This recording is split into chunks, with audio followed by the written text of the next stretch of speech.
aquí nuevamente, y a los que nos ven por Facebook, también un saludo muy especial, y también especialmente a los hermanos que en este momento nos están viendo en Los Ángeles, en Nueva York. Me pidieron que se comunicaran conmigo.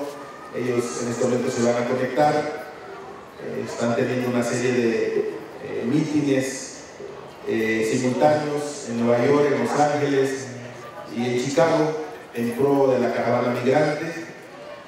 Y bueno, reitero, es nuevamente un honor estar aquí para poder platicar de un tema que hoy nos atañe a todos en general y que tiene que ver precisamente con esta caravana migrante que salió de Honduras el pasado 13 de octubre para marchar por México y que el mundo voltee a ver a Honduras. Voy a plantear 4 situaciones, 4 problemáticas que dan origen a este conflicto que hoy se vive en Honduras y del cual México en muchos casos fue la última puerta de salvación para poder lograr el objetivo de esta caravana. Mucho se ha hablado, mucho se ha dicho de esta caravana. Incluso se ha denostado la caravana en el sentido también de imposición del gobierno norteamericano, sobre todo diciendo que vienen delincuentes, asesinos, que vienen árabes. Y en esa parte de los árabes pues me causó risa cuando veo el comentario en el periódico La Jornada, y yo pienso que bueno, es tanta la ignorancia del presidente norteamericano Donald Trump, que creen todos los negritos que venimos ahí pues debemos ser de Etiopía o de algún país árabe, y como hablamos un dialecto pues finalmente dijo pues son árabes y me vienen a invadir, ¿no? Pues esa es la ignorancia de estos gobernantes zápatras, ¿no? Que llegan al poder únicamente por gritar y hablar. El origen del problema es el primer punto que vamos a tocar en esta tarde de reflexión aquí en Museo Ciudadano. En 1930, antes México vivió una revolución de 1910. Los norteamericanos no lograron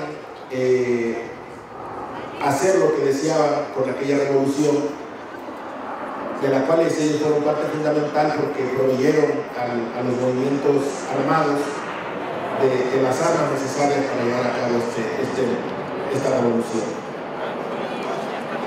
Y al no lograrlo en México, voltearon a ver más hacia el sur y llegaron en 1930 a Honduras, comprando a precios irrisorios, adueñándose de las riberas de los ríos más importantes de Honduras, el río Patuca, el río Chamelecón, el río Ulúa, el río Segovia, el río Aguán, y comenzaron a construir su emporio, hoy el emporio bananero y el emporio de la palma de Corozo en Honduras.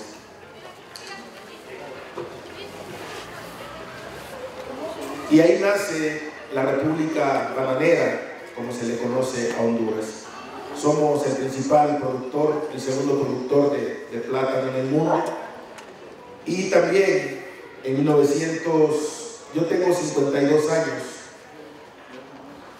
y antes de que yo naciera, también llegó a Honduras una minera canadiense, Rosario Mineral Corporation, que hoy lleva 60 y pico de años explotando la minería en Honduras y todavía no se acaba el oro que hay en el país.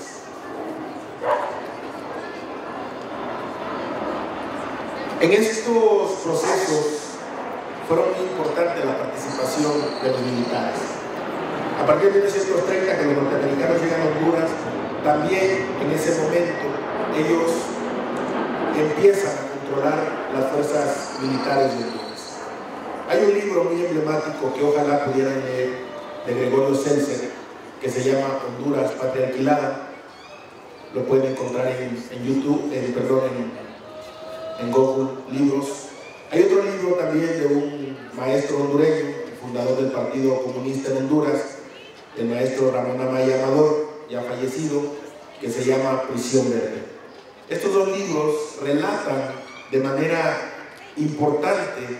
El de Gregorio Cercer, Honduras, Patria Alquilada, narra de manera cruda la realidad de lo que es nuestro país como patria alquilada, como colonia norteamericana, porque somos una colonia norteamericana. Y el libro Prisión Verde también narra de manera importante qué fue lo que pasó cuando los norteamericanos llegaron a Honduras y se adueñaron de nuestros territorios. Y empezó un control total y absoluto del gobierno norteamericano sobre la economía y la política social de nuestro país. Es cierto, y lo debo decir con toda franqueza, que en el surgimiento de este modelo económico en Honduras con los norteamericanos, sí hubo apoyo en algunos sectores, sobre todo los que eran hijos de los trabajadores de las compañías transnacionales de la Railroad Company, United Fruit Company, Standard Fruit Company. Si había escuelas, había escuela de calidad, había educación de calidad y había muchos privilegios para los trabajadores de las compañías transnacionales bananeras en Honduras. Lo debo de decir, no me avergüenzo, mi padre era trabajador, fue líder sindical, desaparecido en la Guerra Sucia de los años 80, y yo estudié en una de las escuelas que los gringos llevaban a las comunidades, a los campos bananeros. Yo egresé de esas escuelas los primeros 6 años, los otros años en una escuela popular. Y en los años 60, compañeros, comienza en Honduras también una serie de golpes militares muy importantes. Dictaduras militares que también generaron éxodos muy importantes. Podemos mencionar dictaduras sanguinarias. Hay una dictadura muy conocida, la de los Duvalier en Haití, la de un sanguinario dominicano de nombre y apellido Trujillo, que obligó a muchos dominicanos a tener que abandonar República Dominicana por el Canal de la Mona, un canal muy conocido, donde murieron muchos dominicanos buscando la libertad. Y Honduras no estuvo exento de eso. El general Guillermo Paz García, posteriormente su hijo Policarpo Paz García, de ahí vino el general Martínez Reyes y una serie de militares formados, todos ellos en una escuela que se encontraba en Panamá, se le conoció como la Escuela de las Américas, donde también hubieron militares mexicanos que en la Guerra Sucia de los 80 fueron fundamentales en la desaparición de muchos compañeros aquí en México, entre ellos el general Acosta Chaparro, que fue egresado de la Escuela de las Américas que se encontraba en Panamá. Era el centro de entrenamiento del gobierno norteamericano, de la CIA, para controlar y desmantelar los grupos insurrectos que en ese momento surgían después del movimiento del 68. Y también junto con eso, hermanos, vinieron los éxodos en Latinoamérica. Honduras, Guatemala, El Salvador han sido países expulsores de migrantes por tradición. Pero voy a hablar de Honduras porque hoy la caravana que está marchando por México tiene muchas razones por las cuales hoy está marchando. En el 2009, en Honduras fue cancelada la democracia a través de un golpe de Estado brutal, fraguado desde la embajada norteamericana en Honduras, con la complacencia de la entonces secretaria de Estado norteamericana Hillary Clinton. Y en ese conflicto causado o provocado precisamente por la oligarquía política de Honduras y las 10 familias más poderosas que gobiernan, que tienen el poder económico en nuestro país, surge el golpe de Estado. ¿Y por qué se da esta situación en Honduras, compañeros? Honduras somos 10 millones de habitantes. De esos 10 millones de habitantes, 40 viven en pobreza extrema y 30% viven en pobreza. El 70% de la población vive en pobreza. Si a esto le agregamos que tenemos la tasa de criminalidad más alta del mundo, y lo digo así, más alta por número de habitantes, perdón, de Latinoamérica. Por cada 100.000 habitantes tenemos una tasa de criminalidad del 54.4%. Estamos hablando que diariamente en Honduras mueren entre 15 y 17 personas. El sueldo mínimo en nuestro país es total y absolutamente irrisorio. Un jornalero en Honduras gana alrededor de 45 a 60 lempiras diarios, el equivalente a 22 pesos .50 centavos mexicanos. Ese es el sueldo de un jornalero en Honduras. Crearon de manera inteligente, según ellos, zonas libres y zonas francas, donde trabajan mujeres y hombres para compañías coreanas, chinas. Pues está la explotación en estas maquiladoras que a los trabajadores les ponen pañales, los obligan a ponerse pañales porque no pueden ir al baño, excepto cuando van, tienen su hora de comida, y no es una hora de comida, son aproximadamente 45 minutos de comida, que es el tiempo para poderse quitar el pañal, ir al baño y cambiarse por otro pañal para poder seguir trabajando. Esto fue lo que dejó el golpe de Estado del 2009 en Honduras. En el 2017, va a ser un año, nuevamente se concreta un fraude electoral en nuestro país. En Honduras, nuestra Constitución no permitía la reelección. Lo intentó de alguna manera Manuel Zelaya y fue bloqueado en el Congreso de Honduras para no permitirle llegar a una reelección. Obviamente, en el 2017 se acomodan las cosas, el Congreso vota de manera unánime un cambio a la Constitución, y el hoy presidente de Honduras, producto de un fraude electoral, donde las encuestas eran muy claras, había una tendencia incluso irreversible de Salvador Narrala para llegar a la presidencia de Honduras, a tener una aceptación del 94.4% en la población. Y el día de la elección llegamos a esta elección con el 70% de los votos a favor de Salvador Narrala. Pero oh sorpresa, México 1988, el sistema de cómputo se descompone y bueno, 4 días, 5 días de incertidumbre política en Honduras sin saber quién había sido el presidente en ese momento. Las fuerzas progresistas de mi país se manifestaron de manera importante, hubieron más de 124 muertos en ese estallido social, y junto con ese estallido social también hubieron muchos que tuvieron que emigrar en ese momento de Honduras porque las condiciones no eran las idóneas en nuestro país.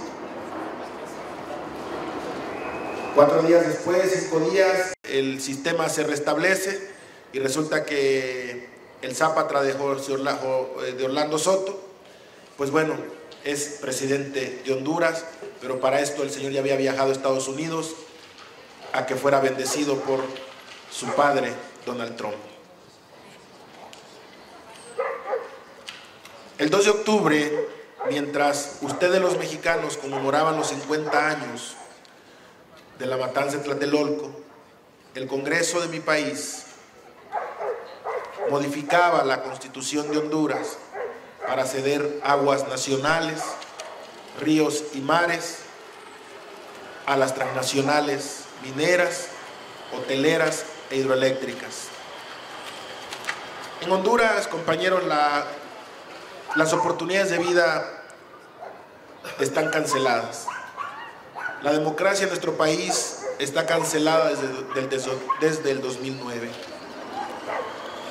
Ha sido muy complicado poder entender este contexto de esta caravana migrante.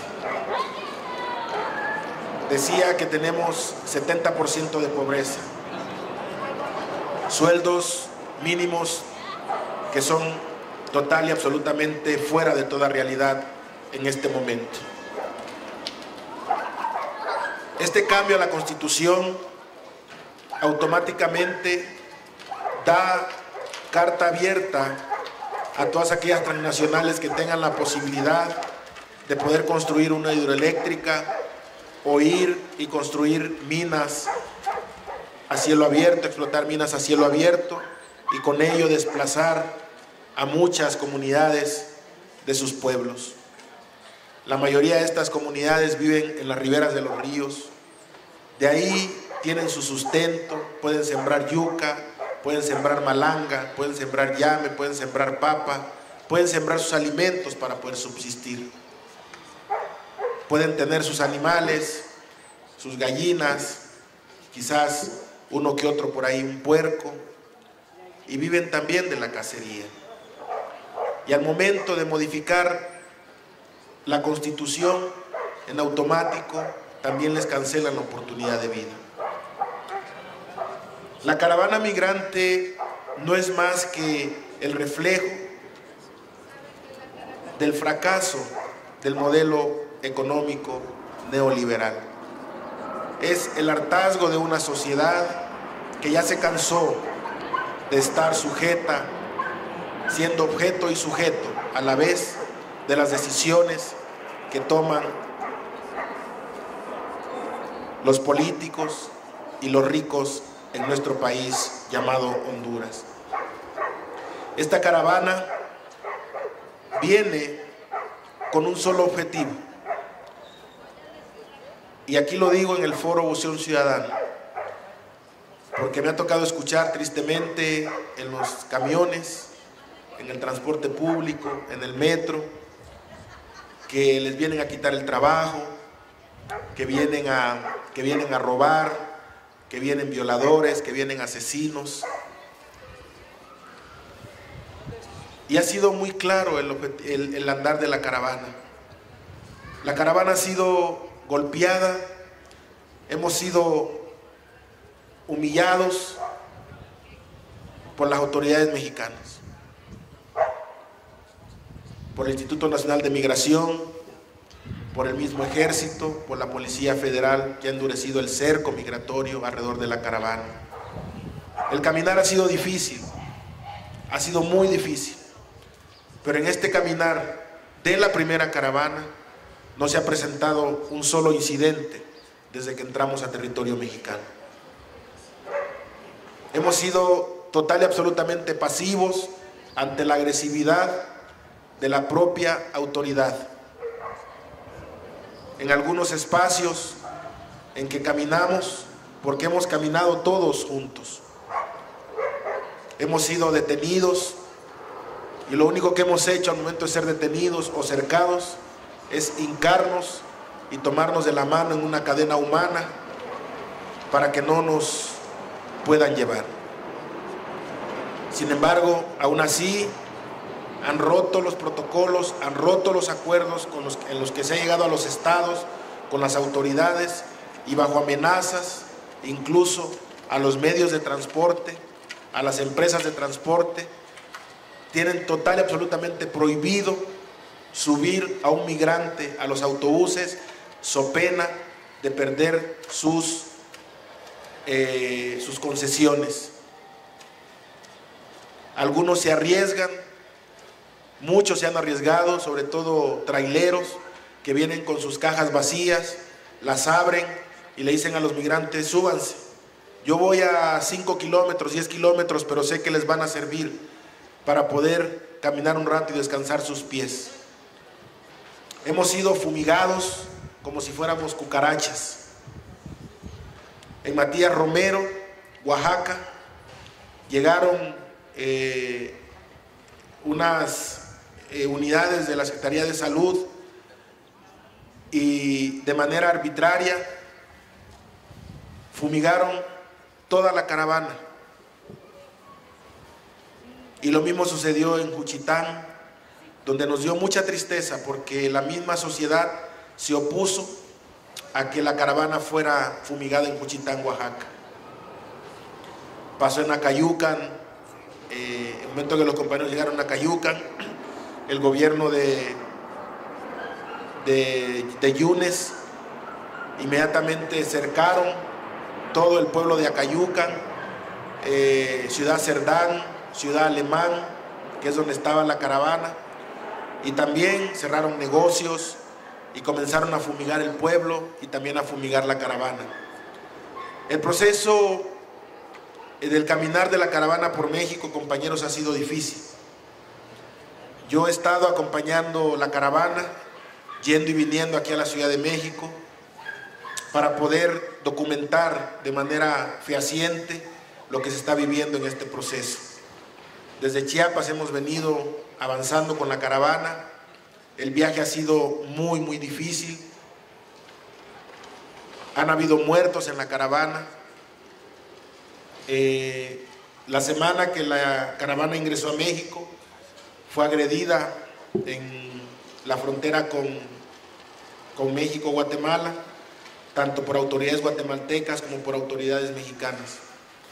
En esa agresión del lado mexicano por parte de la Policía Federal, quienes con palabras altisonantes y palabras xenófobas le decían a los compañeros hondureños, catrachos, maricones, ladrones, analfabetos, plataneros, changos, monos, o sea, una serie de improperios que gritaban los policías federales a los compañeros, lo cual pues calentó o exacerbó el ánimo de los compañeros y pues empezaron a defenderse ellos también gritándoles palabras, pero después vino la agresión por parte de la Policía Federal, a toletazos, con gas lacrimógeno, balas de goma, y en ese proceso, en esa trifulca que se armó, 3 compañeros se tiran al río, gaseados, porque el gas pimienta pues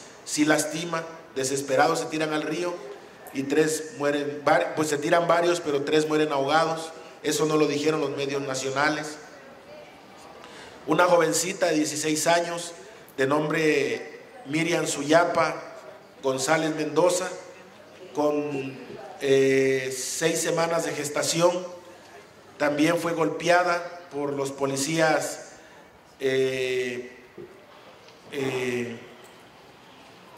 policías federales, le dieron en el vientre y bueno, terminó en el hospital perdiendo a su producto.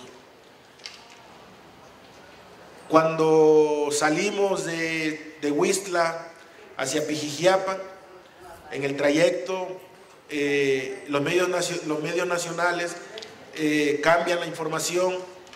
Un compañero cae de un tráiler, pero cae porque la unidad la iban persiguiendo 4 patrullas de la Policía Federal.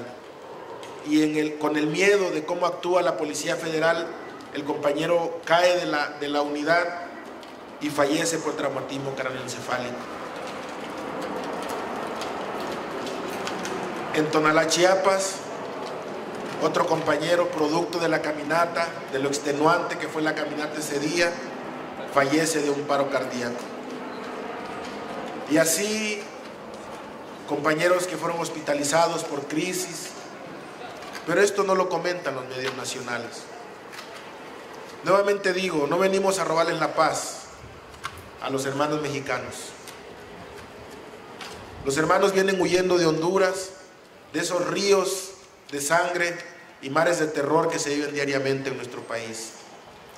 Son muchas las historias que les puedo contar, pero la más común de la que vamos a escuchar de los compañeros es: yo tenía mi casa, llegaron los narcotraficantes que operan en México, en Honduras, y que son tristemente de los cárteles mexicanos, apoyados por los grupos delincuenciales o las bandas de nuestro país.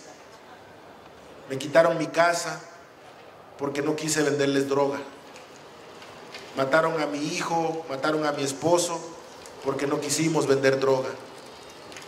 Tuvimos que huir de nuestras comunidades porque yo tenía mi negocio y yo tenía que pagarles 1,000 hasta 2,000 lempiras semanales, porque era el botín de guerra que ellos le llaman. Yo tenía mototaxis y tuve que venderlos so pena de que me los quitaran para ser utilizados por el crimen organizado. Esas son muchas de las historias que van a escuchar ustedes, compañeros, cuando puedan platicar con la caravana cuando llegue aquí a la Ciudad de México. Yo vengo de una comunidad donde la van a inundar porque van a construir una hidroeléctrica. Vengo de una comunidad donde ya están trabajando con barrenos para explotar minas a cielo abierto. Esa es la realidad de nuestro país. Somos un país millonario y se los digo abiertamente. Tenemos minas inagotables de oro en Honduras. Honduras también tiene petróleo. Esa fue una de las razones fundamentales del golpe de Estado en contra de Manuel Zelaya. Los acuerdos que él había firmado con Petrobras y con PDVSA en Brasil para explotar los yacimientos petroleros en Honduras y tener Honduras su propia empresa petrolera y poder, a través del petróleo, llevar a nuestras comunidades, a los hondureños, porque era el proyecto de Manuel Zelaya, una mejor vida en Honduras. Les puedo decir con mucha tristeza que hoy, en pleno siglo XXI, todavía hay comunidades en Honduras donde la gente se alumbra con quinqués porque no hay energía eléctrica. Hay muchas comunidades que están aisladas completamente de la ciudad porque no hay carreteras. Tienen que caminar horas para poder llegar a una carretera y después trasladarse a otra ciudad. Esa es la realidad que vivió Honduras. Y reitero, esta caravana tiene un objetivo primordial, es llegar a la frontera y hacer responsable al gobierno norteamericano de lo que ha causado en nuestro país durante más de 90 años. Hemos sido una colonia norteamericana, hemos sido pisoteados por muchos años por los norteamericanos. No tenemos una democracia en Honduras y el mundo no ha volteado a ver a Honduras. Por ahí sale una columna de un periodista donde critica el éxodo hondureño, pero no dicen las razones por las cuales hoy están migrando. Muchos se han rasgado las vestiduras con lo que está pasando en Venezuela, pero no le dicen al mundo que lo que está pasando en Venezuela es producto de un bloqueo económico brutal auspiciado por la ultraderecha sudamericana y la ultraderecha norteamericana. Pero no dicen en Honduras que hemos sido explotados por más de 90 años, que la agroindustria hondureña, que debe de ser de los hondureños, es de los norteamericanos, y que muchos de los que llegaron a quitarnos nuestras tierras, a robarnos nuestras tierras, hoy son parte del gobierno norteamericano. El abuelo de Donald Trump fue parte de los que llegaron y fundaron la Taylor-Riddoll Company. Donald Trump es accionista mayoritario de la Standard Fruit Company, de la United Fruit Company y de la Taylor-Riddoll Company, las compañías que explotan el banano en Honduras. Tiene 55% de acciones en estas empresas. Y hoy venimos marchando por México para ir a la frontera y que Estados Unidos se haga responsable de lo que ha causado en nuestro país. Y reitero, este no es una marcha cualquiera, es el colapso de un modelo neoliberal que ha fracasado total y absolutamente. Hoy quiero decirles, compañeros, rememorando al general Emiliano Zapata, aquella tarde que reunido con sus soldados en el municipio de Morelos, en Plan de Ayala, sabiendo que en cualquier momento iba a ser asesinado, les dijo estas palabras: si quieren ser libres como un ave, abran su jaula y vuelen, compañeros. Hoy en Honduras no abrimos jaulas, rompimos cadenas para denunciar lo que está pasando. Y remató con esta frase: pero para muchos es fácil vivir como gusanos, arrastrándose y quejándose cada vez que el enemigo los aplaste.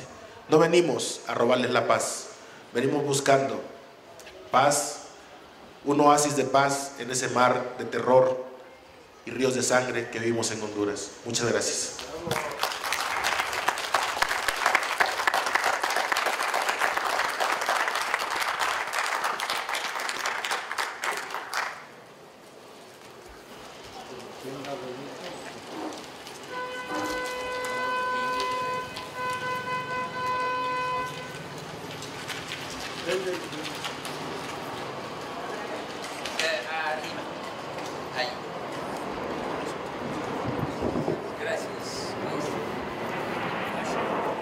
Buenas tardes.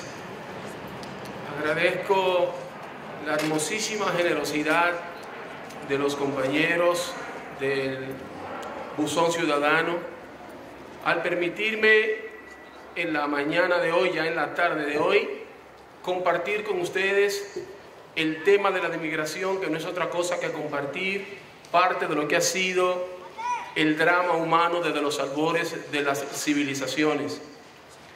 Cuando llegué muy temprano hoy, o relativamente temprano, pude ver a algunos de ustedes, sus rostros, sus maneras, sus hábitos, la manera en que ocuparon la silla y en la manera en que manifestaron actitud para participar en nuestro encuentro, sea entonces ese la grata satisfacción que pudiese yo llevarme al final de compartir con ustedes mi ponencia. Gracias a los amigos presentes, gracias a los amigos, a los compañeros que también están presentes a través de las bondades de la tecnología, demostrando que la tecnología puede estar puesta al servicio de las mejores causas, al servicio del pensamiento complejo, al servicio de la crítica, de la solidaridad, al servicio de la esperanza y al servicio de la lucha de los pueblos. Voy a encauzar mi ponencia o a someter mi ponencia a la ortodoxia de la evidencia textual para tener certeza de que tendré un inicio y quién sabe si también tendré un auspicioso final compartiendo con ustedes esta reflexión mía. Les agradezco sobremanera su presencia, pero sobre todo no quiero dejar pasar la ocasión de saludar a una persona que para mí es sinónimo de humildad, de compromiso, de compañerismo y solidaridad, al que desde aquí, de manera silente, pero no así desapasionada, por el contrario, le extiendo un fuerte abrazo y un fuerte aplauso, que es el compañero Luciano Aguilar. Gracias, Luciano.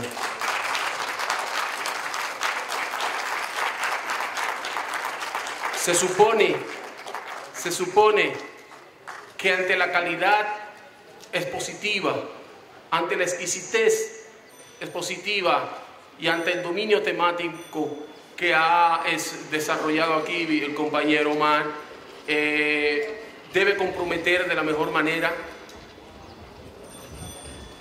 mi participación y la lectura de mi reflexión con ustedes. Les reitero las gracias y de inmediato inicio mi ponencia. Planearse el tema migración significa tratar una de las prácticas más antiguas de la humanidad. Uno de sus motivos capitales, como la vida, la muerte, el amor, el odio, la felicidad o el miedo, que nos han acompañado de los albores de la raza humana en su desarrollo civilizatorio, desandando milenios, volviendo al origen. Compartir una reflexión, un parecer, desde un aspecto cualquiera, fuere cual fuere el enfoque, el aspecto, ya dije, y por qué no, el motivo o la causa de la migración o de las migraciones, es dar cuenta, siempre apasionada cuenta, del devenir del hombre, de su andadura veterana, sabia, de su errancia, conjuntamente con la errancia de las civilizaciones en sus distintos momentos históricos. En suma, es acompañar la cronología de la especie superior que ha evolucionado, cual el hilo de Ariadna, entonces asombrosa y misteriosamente, con el cómo y el por qué el hombre se vino haciendo, un tanto se vino haciendo también la historia. Migrar, acción capital, material e intangible de la condición gregaria del hombre, es un testimonio alto relevante de su experiencia histórica. A la luz del presente, es una puesta en cuestión rigurosa en su episteme al momento de causas y efectos, compleja y seria respecto a una realidad global de primer orden. El hombre migra, lo ha hecho siempre con los cansados pies de la necesidad y con el viento a favor hacia el norte y el sur de la esperanza. Van estas modestas consideraciones en este espacio de reflexión política al que privilegio llamar escuela de formación crítica y saberes y valores ontológicos. Entrego o comparto esta reflexión apretada en 3 apartados o partes, desde una aproximación al contexto de una historia relativamente reciente, del que deriva en términos, digamos que formales, términos económicos, políticos, biopolíticos y sociales, el fenómeno que nos ocupa, en el que me permito licencias expositivas para sortear tema abajo, entre consideraciones objetivas al amparo de los datos que sustenta la evidencia científica y subjetividades inextricables del ejercicio que den cuenta del punto de vista del ponente. Luego trataré los aspectos generales de la migración en República Dominicana hacia los Estados Unidos y la migración haitiana hacia la República Dominicana. Afín a los propósitos, sería entonces temerariamente válido compartir, comprimir y delimitar casi 70.000 años de vocación nómada del hombre hasta el siglo de la Revolución Industrial, en la que clima, caza, recolección, producción agrícola, fundación de nuevos asentamientos humanos, labores de creación de nuevas instituciones, conquistas, guerras, descubrimientos, convenios y en conjunto el constructo espiritual, material y cognitivo de la especie humana, fruto de la transversalidad de su progresión, han dado razón de ser entonces al hecho de que compartamos este fenómeno de la migración. Así, fácil sería entonces, echando mano de las consecuencias demográficas, políticas, culturales, económicas y hasta simbólicas de este hecho, de sus distintos enfoques en los que se revela la riqueza y la fuerza de un capital migratorio acumulado en la creación de nuevas realidades históricas y nuevas entidades colectivas, propiciando la otra interna riqueza, la de la convivencia humana en la infinitud de sus manifestaciones. Sería entonces una modesta comprensión del fenómeno migratorio actual.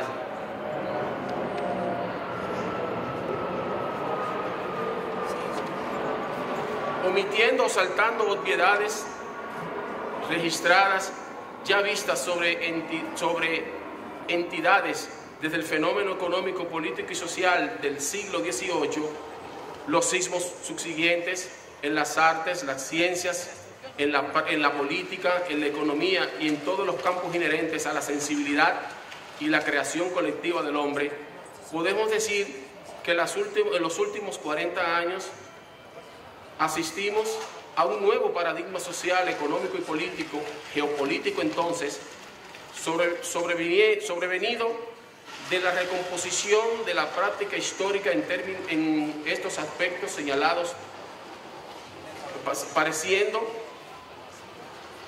por décadas, si no inalterables, acomodados a un sí y a un para sí en el manejo de lo público y lo privado en un escenario mundial que, pese a episodios estelares de guerras, grandes revoluciones, conflictos de intereses y conquistas científicas y estéticas,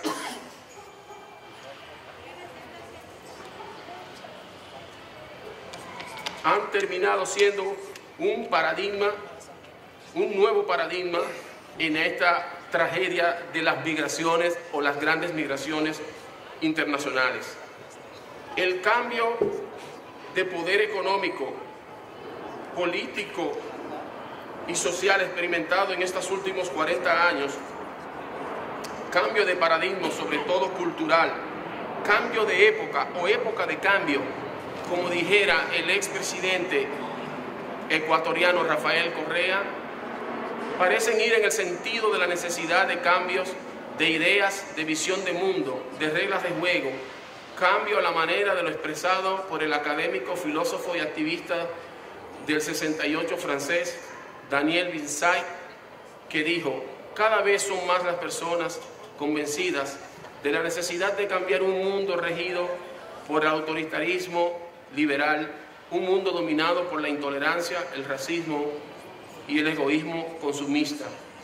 Asistimos hoy a un nuevo, quizá no tan nuevo contexto social, económico y político, derivado del triunfo, me permito en minúsculas, de un modelo económico planetario que apologa un sentido del éxito material, las conquistas de lo individual sobre lo colectivo, la derrota de las humanidades sobre el pragmatismo, desde el telón de fondo de una guerra ganada del capitalismo occidental sobre el estatismo del bloque socialista, preconizando desde ese preciso momento el mercado contra el Estado, el viejo benefactor, el ogro filántropo, como le llamara Octavio Paz, o como no, el leviatán, como siglos antes le llamó Tomás Hutchins.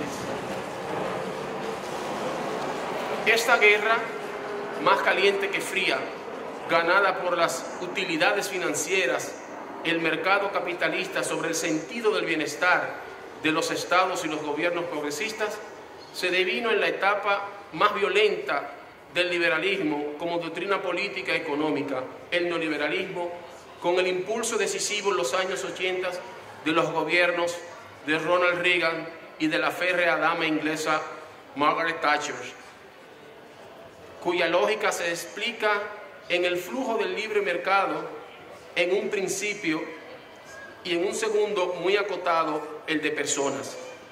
En clave de lo burdo y lo duro, un modelo económico que concentra las riquezas en menos manos, generando pobreza, exclusión social, pérdida de soberanías nacionales, ecocidio, fruto de su violenta producción extractiva, todo al amparo de un sistema bancario y financiero en cuyas riquezas acumuladas se han dado las condiciones para el frenesí consumista, donde el acelerado desarrollo de la tecnología de las comunicaciones, los mass media, sobre todo, estimulan y vigilan esta indecente laboriosidad capitalista. Se traduce este nuevo modelo y orden político, económico y social en la creación de economías de bloque para dar vida y forma a una visión pretendidamente unipolar del mundo. En este caso, ejemplos nos sobran: la Unión Europea, el Banco Mundial, el Fondo Monetario Internacional, el Telecan, el Mercosur, el Pacto Andino, el APEC, Asia-Pacífico, cuyas prácticas económicas y su impacto social aupan o presagian de hecho nuevas grandes migraciones y desplazamientos humanos por nuevos horizontes. Hoy, más que nunca, el mundo es más light, más líquido, como nos recordaba el filósofo y pensador Zygmunt Bauman. Pero al acecho de los nuevos movimientos sociales, los foros de debate y las economías con rostro humano, economías emergentes como la economía china, y quisiera yo también decir, como algunas economías en América Latina y en menor grado, la experiencia de la economía rusa. Generales de la migración dominicana a los Estados Unidos. La historia relativamente reciente de la experiencia migratoria, primero interna, en la República Dominicana, ha gozado y goza aún del consenso en la que la misma se explica a través del proceso de desarrollo económico y social que durante décadas definió las particularidades del fenómeno en correspondencia con lo entendido como lo dominicano, pero sin diferencias sustanciales de cómo han sido los comportamientos migratorios en otros países latinoamericanos, al no diferenciarse en origen precisamente el modelo y la evolución económica de los demás países de la región. Yendo entonces de la sospecha a la certeza de que en el nuestro, en el dominicano, y todos los casos, el comportamiento migratorio ha sido condicionado por lo que se dio a conocer como las coyunturas internacionales en sus distintos momentos. Haber dicho migración interna en República Dominicana me exige explicar que esta obedeció en una etapa temprana a una política de Estado llamada migración campo-ciudad. Al existir ya una mano de obra especializada y un trabajador calificado que desde el campo debió ser incorporado al trabajo industrial que veía la capital dominicana, Santo Domingo, establecerse al mismo ritmo que lo hacía el comercio, la actividad mercantil y en ese periodo tan singular llamado la era de Trujillo, que no es otra cosa que un largo periodo de 31 años en que gobernó hasta su justiciamiento el 30 de mayo de 1961, Rafael Leónidas Trujillo Molina, ascendido al poder político que ejerció dictatorialmente posterior a las experiencias cívicas de la renuncia forzada del presidente Horacio Vázquez en 1930, la ocupación de los Estados Unidos a República Dominicana de 1916 a 1924, la creación de un nuevo cuerpo policial por los norteamericanos y el control aduanero a través de agentes económicos de los Estados Unidos en la isla de Santo Domingo, que para entonces su capital, más que una capital formal entendida en los términos que no son comunes, no era más que un villorrio. Para entonces la economía dominicana era agroexportadora, representando la producción azucarera, o sea, la caña de azúcar, el 89% de la actividad económica nacional, destinado a este recurso del aparato productivo al mercado exterior a niveles muy por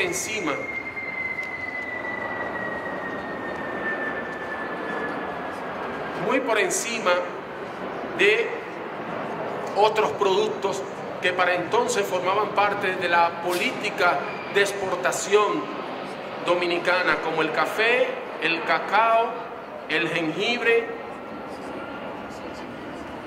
y el ámbar.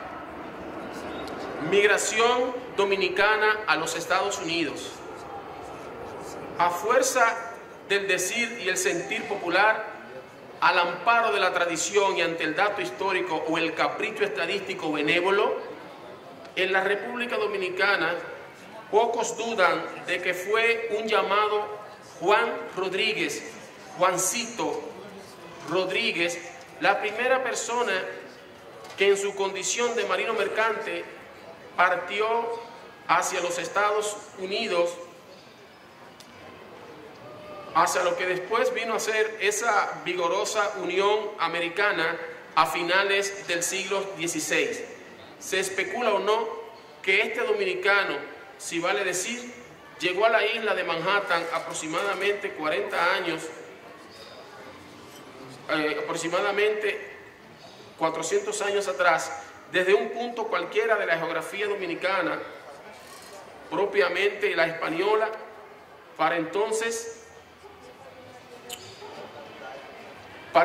una isla, y siendo, según las estadísticas, el primer latino en establecerse en lo que hoy es la ciudad de Nueva York. De los demás productos agrícolas como el café, el cacao y el tabaco, principales rubros en la pasada economía decimonónica, se sumaron la bauxita, el ámbar y el lapizulí. A estos factores de desarrollo en la economía agrícola que estimulaba el desplazamiento demográfico de esta nueva urbe dominicana, se hizo a merced de esta dinámica económica. Se sumó una industria manufacturera emplazada casi en su totalidad en aquella pequeña ciudad de Santo Domingo, surgida y desfigurada ya sus rasgos urbanísticos, sus hábitos de convivencia, costumbres y prácticas sociales propios del tiempo en que más del 60% de la población vivía en la zona rural. Conjuntamente con políticas nacionalistas que promovieron para entonces la formación de familias extensas en la colonia española, se establecieron también comunidades urbanas procedentes de lugares remotos desvinculados del sistema de gobernabilidad política, económica, social en la República Dominicana. La era de Trujillo favoreció una verdadera reevaluación, una verdadera revolución migratoria y demográfica en la República Dominicana, y que fruto del surgimiento de una pequeña burguesía acomodada de capitaleños iniciaron los primeros viajes y las primeras aventuras de profesionales aburguesados de dominicanos a los Estados Unidos, cuyos descendientes años después, por el deterioro de esa economía y a propósito de lo que antes habíamos llamado coyunturas internacionales, generaron esa otra experiencia migratoria que veremos como la segunda migración externa ya de dominicanos hacia los Estados Unidos. Siempre fue esta migración la combinación de una burguesía que migraba por placer y por otros motivos, y de una mayoría empobrecida que buscaba en los Estados Unidos poder disfrutar del tan promovido estado de bienestar y el American State of Life.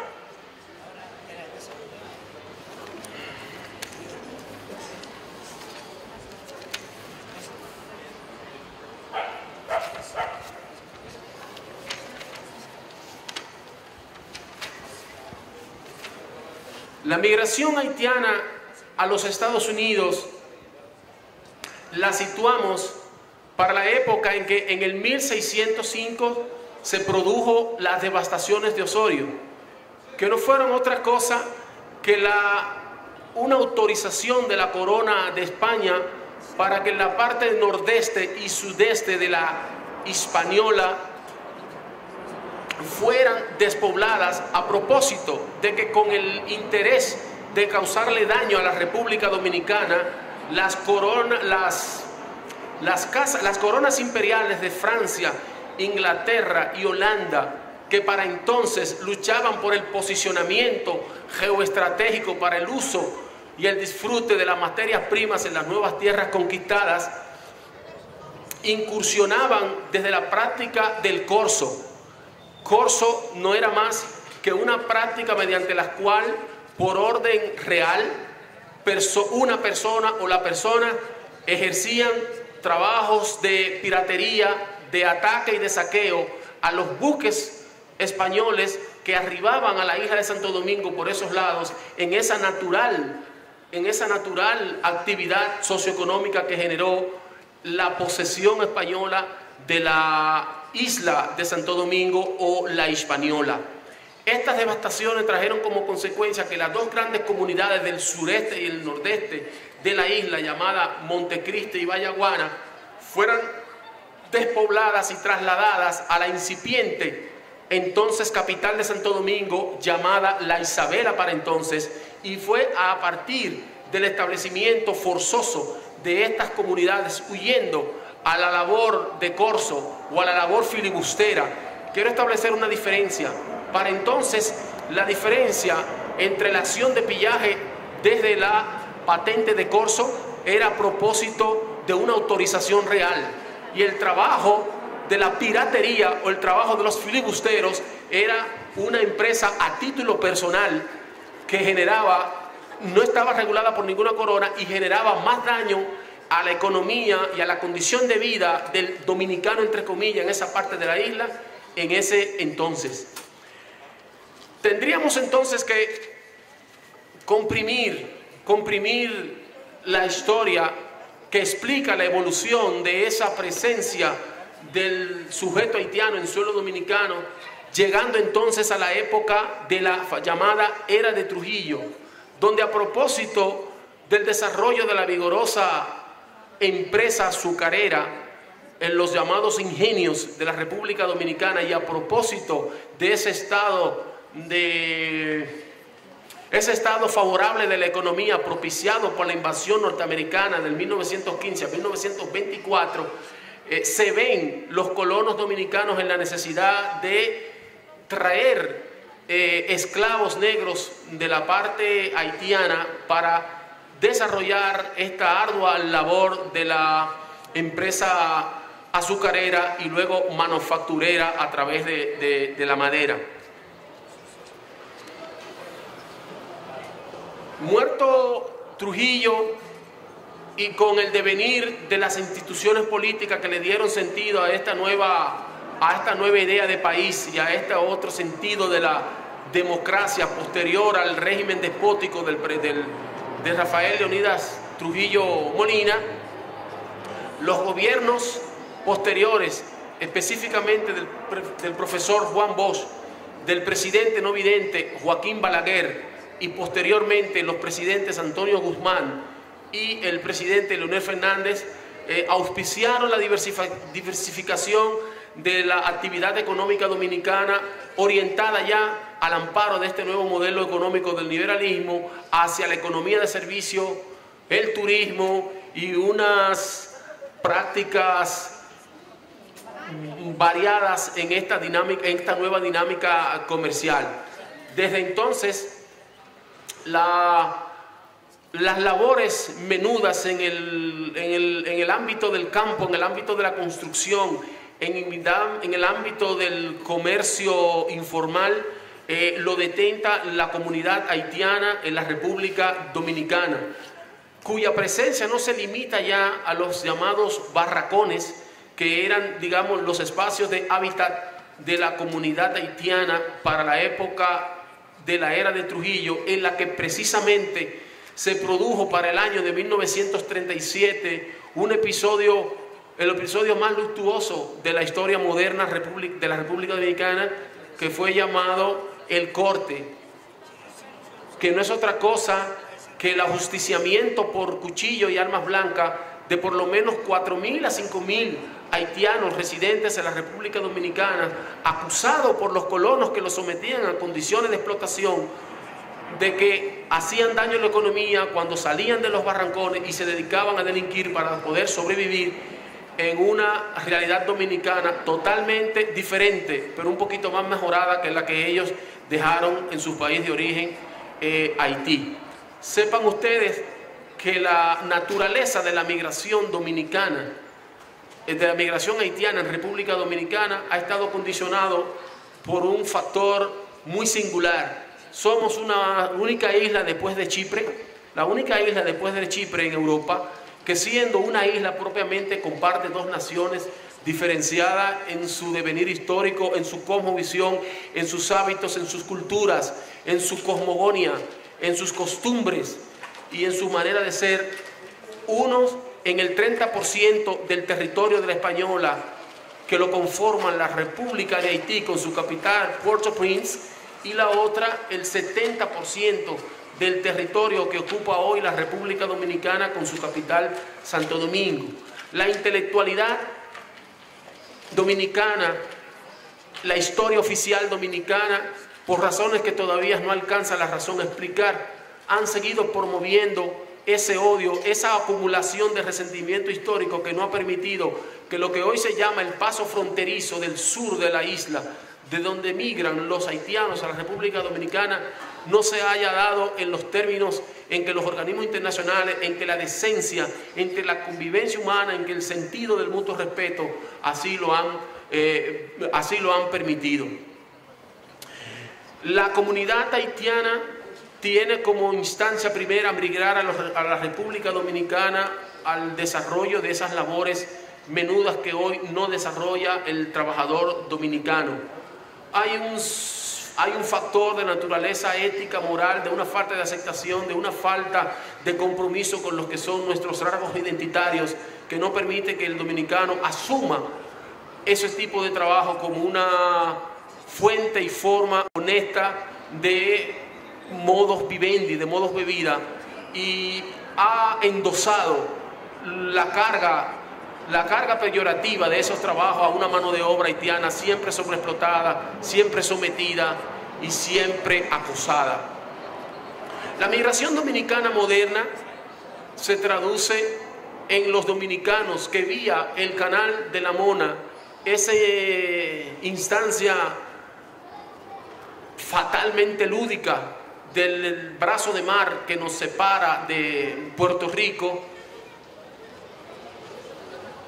ha sido el factor de una migración masiva buscando nuevas vidas en esa muy singular colonia norteamericana de la que habrá oportunidad de ver una vez de manera in extenso, de esa peculiaridad relación de colonia a medio hacer de Puerto Rico con respecto a los Estados Unidos. La migración dominicana a los Estados Unidos se concentra fundamentalmente en los estados de Nueva York, Massachusetts, Pensilvania y también en la isla de Manhattan. Hoy por hoy, en el Istmo de Manhattan, la comunidad dominicana representa la mayoría de las minorías que viven en los Estados Unidos, y, como no, ya se revela presencia de dominicanos en otros estados, como en los casos de Ohio, como los casos de Texas y como los casos de California. En todo caso, las migraciones seguirán siendo condicionadas hoy por el modelo neoliberal excluyente que genera pobreza y estimula los factores de las grandes migraciones. El hombre siempre seguirá migrando porque el hombre sueña y porque el hombre padece hambre y padece necesidades. Hoy somos testigos de un fenómeno migratorio que vuelve a encontrarnos con el recuerdo doloroso de aquel niño Alan Kurdi, el niño sirio cuyo cadáver fue encontrado en las costas griegas migrando de Siria, para recordarnos aquella frase que dice que no hay fuerza que detenga una idea cuando le llega su momento. El hombre seguirá migrando y no habrá fuerza, ninguna fuerza, que desde la sinrazón, desde la ignorancia y desde la xenofobia pretenda desplazar ni 1.000, ni 1.000, ni 5.000, ni 10.000, ni 15.000 soldados a ninguna frontera, intentando poner fin durante un par de días a lo que toda la humanidad ha hecho durante siglos. El hombre seguirá migrando porque el hombre seguirá soñando. La migración es un fenómeno humano, demasiadamente humano, como decía Nietzsche, y hoy el neoliberalismo es responsable de los estragos y de los efectos negativos de una migración natural, humana, necesaria y solidaria. Buenas tardes.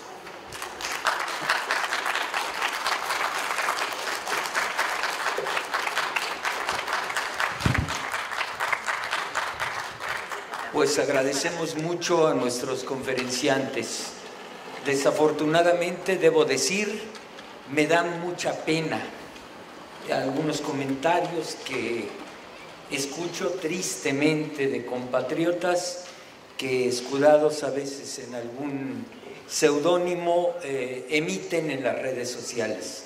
De cualquier modo, saludo a Rubén Esquivel, Julián Salgado, Cris CSS, Raúl del Olmo, Charles Haas, Elvira Arriaga Fernández, Elima Barak, Patricia Flores Carlos, que nos ve desde Monterrey, Vladimir de León Spólitos y Norma Rebeca.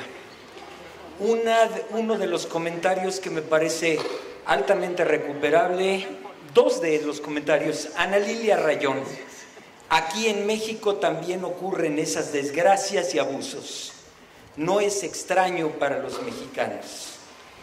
Iria Rodríguez Leiros. Para mí, el éxodo hondureño es un acto valiente de visibilización y de protesta. Es más que unas personas huyendo y son muy inteligentes por ir juntos. ¿Por qué no los quieres? Ellos no son el enemigo, sino aliados que luchan por un futuro mejor. Son personas que están visibilizando un problema muy grave que también afecta a los mexicanos. Nadie debería verse obligado a marchar. Desafortunadamente, las fronteras permiten el paso del capital, permiten el paso de las mercancías, pero impiden el paso de los seres humanos. Este es un asunto gravísimo que estamos viviendo. Es ahondar en la profundizar en el problema del neoliberalismo, el problema de raíz del género humano. Cuando a la mano de obra se le pone precio, cuando el ser humano no cuenta como ser humano y cuenta como objeto, es convertirle en objeto. Creo que la reflexión que vienen a brindarnos Domingo Rodolfo Guerrero y nuestro amigo Omar es absolutamente digna de reflexionar, y reflexionar a título individual, pero de manera colectiva. ¿Qué es lo que ocurre en los países? ¿Quién se queda con esa riqueza? Ahora, por ahí hacían alguna pregunta las personas de redes sociales, que por qué no protestan en sus tierras, como si... Bueno, dejo la respuesta, por supuesto, no induzco más. Adelante.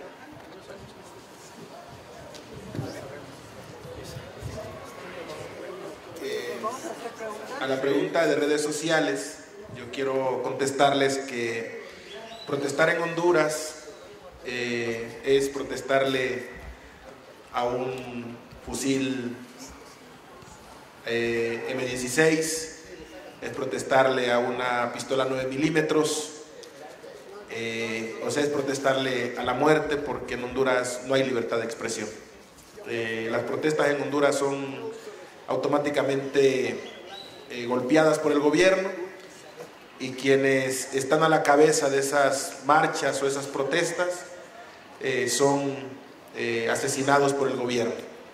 Tenemos casos muy relevantes como el de Berta Cáceres, el del compañero Julián Arzú en Honduras, hermano y amigo también de las comunidades garífunas, Óscar Arzú también de las comunidades garífunas, que han sido asesinados por alzar la voz en contra de lo que sucede en Honduras. Entonces, hoy la protesta sale de nuestro país a los compañeros de redes porque queremos que el mundo se dé cuenta de lo que está pasando en Honduras, porque nadie informa la realidad de lo que sucede en Honduras, por eso hoy estamos protestando. Perfecto.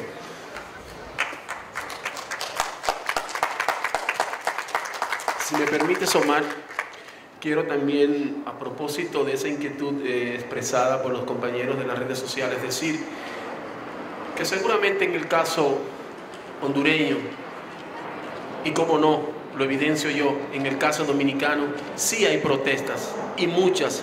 Hay una sociedad crítica emergente, hay una sociedad contestataria, hay una sociedad a favor del diálogo amplio en la búsqueda de una solución definitiva a este fenómeno de la migración y las consecuencias y las consecuentes represiones que conlleva cuando hay pronunciamientos a favor de una solución humana, demasiada humana. En mi país no se da la práctica de la censura a través de las armas de fuego, de las que escupen plomo. En mi país se da la censura a través de armas más poderosas, que es el arma del silencio mediático, a propósito de que los medios de comunicación están en sintonía con el capital transnacional que hoy genera las matrices de opinión pública, no tanto en la República Dominicana, sino en todos nuestros países. Sí hay una vocación crítica, sí hay una vocación de lucha. El pueblo dominicano, el pueblo hondureño, el pueblo latinoamericano evidencia procesos históricos de lucha y de resistencia. ¿Qué más resistencia que la manifestación espontánea y apasionada de la cultura popular de nuestros pueblos? ¿Quién puede decir, quién puede negar que hoy la cultura, la inmensidad de la riqueza simbólica y la transversalidad que significa para la idea de los mexicanos de su cultura popular no es un elemento de resistencia, no es un asunto de combate a una visión unipolar, a una cultura hegemónica que quiere, digámoslo así, galvanizar todas las multiplicidad de manifestaciones de nuestro ser latinoamericano? En República Dominicana se combate, pero no se combate a una persona específica, se combate a un monstruo no tangible, que es el monstruo de los medios, que es el monstruo del capital, que no crea corrientes de opinión, que no permite la inserción de espacios críticos a la medida en que lo controla el gran capital, que es decir, el gran capital también a favor de las políticas mediáticas, y tengo que decirlo aquí también, y que también goza del concurso lastimoso y vergonzoso de un sector de la iglesia dominicana, que de seguro también es el mismo sector que también en algunos de nuestros países se alinea con ese poder omnímodo que no permite el disenso, la búsqueda de soluciones y la construcción de una sociedad cohesionada, armónica, que camina hacia la paz, hacia el futuro y hacia el desarrollo.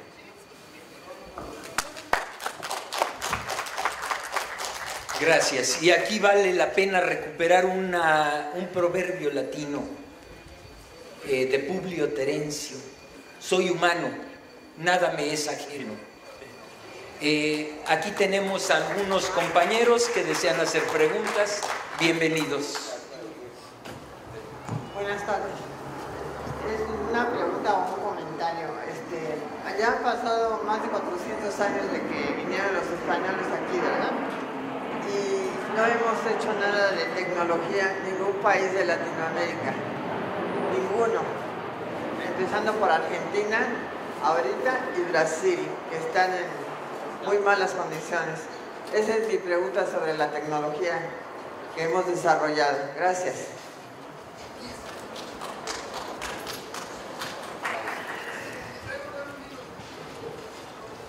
Omar, amigos, una pregunta sobre esta migración de caravanas presentes, actuales. Si tiene, creo que ha estado con ellos, la composición social. Nos ha dicho que vienen huyendo de la violencia provocada por el narcotráfico, pero son las clases más desposeídas, son campesinos, hay clase media, en fin, si alguna idea nos da de esta composición social. Y sí, aparte, punto y aparte, sería muy conveniente transmitirle a nuestros hermanos de la caravana las palabras del comandante Fidel en una de las famosas declaraciones de La Habana. Cuesta más a los pueblos en vidas y en dolor, en enfermedades, en sacrificios, que la lucha guerrillera. Pagan más alto un precio los pueblos por soportar calladamente a los Trujillo, a las compañías americanas, que una lucha decidida para enfrentarlos. No fueron, por supuesto, estas palabras como las expresó el comandante Fidel, pero este es el resumen de la idea expresada por el comandante Fidel, que sería bueno enviarles a los migrantes como expresión de solidaridad. Gracias.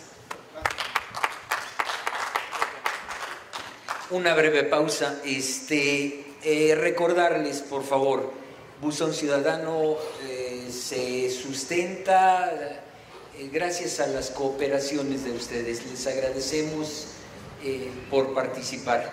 Además, les recordamos que tenemos a la venta discos de las conferencias anteriores, libros, bienvenidos. Y obviamente la revista El Chamuco, que por ahí debe estar. Gracias. Sí, buenos días, gracias por sus ponencias. Quiero comentar que he observado que en México se ha desatado un movimiento neomexicanazi, como ya se ha atestiguado aquí, donde pues, hay un rechazo profundo hacia la migración que estamos viviendo en este momento, ¿no? Quiero recordarle a quien lo sabe y no lo recuerda, a quien no lo sepa, que también en México hay movimientos migrantes muy fuertes internos, ¿no? La gente del campo está abandonando sus lugares de producción rural para venirse a las grandes ciudades, que los mismos mayas, sin saber exactamente por qué razón, abandonaron sus tierras, sus centros ceremoniales, sus centros productivos, para irse no sé a dónde, se supone que a Sudamérica, también Centroamérica, que los mismos teotihuacanos, los creadores de las pirámides de Teotihuacán, los arquitectos, abandonaron esa ciudad debido a las debacles ecológicas o por X razones económicas, y que la migración, como ustedes decían, es un fenómeno constante, ¿no? Desde los 90 yo leía que con el resurgimiento del capitalismo salvaje iba a haber este fenómeno tremendo, y lo vemos en Europa, como la gente de Europa Oriental está abandonando también sus países para invadir Alemania, a través del mar Mediterráneo otros países, España, y que debemos tener conciencia de que en cualquier momento nos podemos ver en circunstancias parecidas, ¿no? Yo he tenido amigos centroamericanos que han estado en México temporalmente, que han venido con la idea de emigrar a Estados Unidos y tomar a la Ciudad de México de paso. Han tenido que estar por razones diversas un tiempo aquí en México, pero finalmente se han ido. Y pues que no debemos pensar que esta gente se va a quedar en México. Ellos quieren migrar a Estados Unidos o usar esta caravana de protesta. Y si acaso lograran quedarse, tenemos suficiente territorio en México para darles cabida a lugares improductivos del campo, en las sierras. Y que el principal pecado de la gente pobre, de los países pobres, es ser estratégicos o tener muchas riquezas, ¿no? Por ejemplo, en África, lo que está sucediendo en República Democrática del Congo es que acaban de descubrir yacimientos muy valiosos de coltán. El coltán es un superconductor, y entonces los tienen empobrecidos deliberadamente, ¿no? Para trabajarlos en las minas, hacerlos trabajar en las minas de coltán, de oro, de diamantes, pues casi en régimen de esclavitud, ¿no? Y que inclusive generan violencia interna, violencia doméstica a través de guerrillas y cosas de esas para mantener la inestabilidad y la pobreza, para que ellos trabajen para extraer todos esos minerales sobre los que caminan, ¿no? Entonces, un punto más que quería comentar es que yo tuve la oportunidad de viajar a varios países latinoamericanos como funcionario bancario, convenciones bancarias en Latinoamérica. Y me di cuenta que hay una profunda necesidad de un liderazgo en Latinoamérica que durante un tiempo ocupó Hugo Chávez. Hugo Chávez fue un gran benefactor para América Latina, sobre todo a los países que fueron bloqueados económicamente como Cuba. Les proveyó petróleo a cambio de azúcar y muchas cosas buenas. Actualmente lo hacen y que pues desgraciadamente con el envenenamiento de Chávez pues desapareció ese liderazgo. Pero yo espero que ahora con nuestro líder, Andrés Manuel López Obrador, pues sea una esperanza para Latinoamérica también, porque lo han dicho ellos, algunos presidentes lo han expresado, que ven en López Obrador en México alguien que va a poder ayudar de alguna manera a Latinoamérica, ¿no? Entonces, finalizo diciendo que en estos movimientos neomexicanazzi que he visto, pues yo he participado en redes sociales defendiendo esta caravana, ¿no? No dejándome llevar por la xenofobia, el clasismo, el racismo que esto implica. Y que no perdamos de vista eso, ¿no? Yo he puesto mis comentarios en redes sociales, en grupos o en noticieros muy vistos, como por ejemplo en Televisa, y lo defiendo. Y sé que hay mucha gente que es afín a ustedes, que los va a apoyar y que esperemos que sigan contando, así como nosotros en México, de la bendición de Dios. Gracias.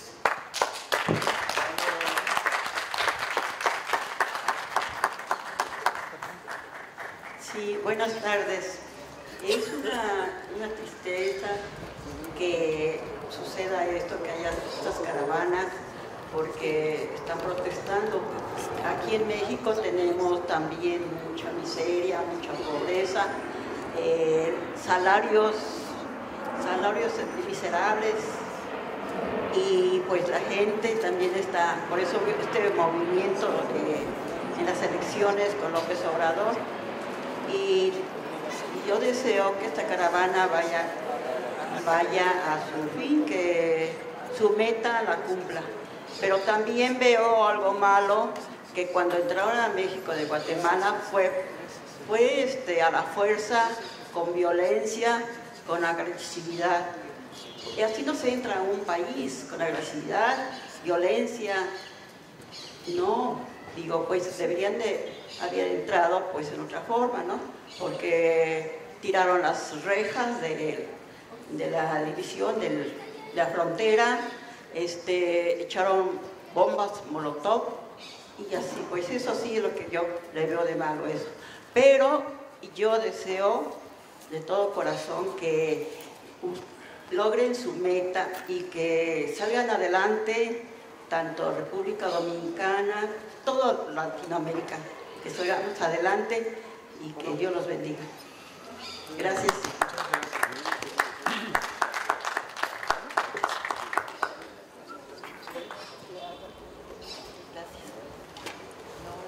Buenas tardes, muchas gracias, Omar. A ver si nos pudieras explicar un poquito más. Yo tengo, no dudas, sino muchas sospechas. Ya ves que próximamente son las elecciones en Estados Unidos. Se rumora que George Soros está financiando, no sé hasta dónde sea cierto, parte de esa migración. Sabemos el origen, lo explicaste muy bien, igual el compañero de la República Dominicana. El caso es de que, por ejemplo, en los medios he visto que hay gente que como que le está dando shocks eléctricos a ciertos migrantes, para que se vayan por X camino. Ojalá nos pudieran explicar eso si lo has visto. ¿Sí? La otra es, ¿qué juego tiene ahí la Mara Salvatrucha? Porque una cosa es Honduras, ¿sí?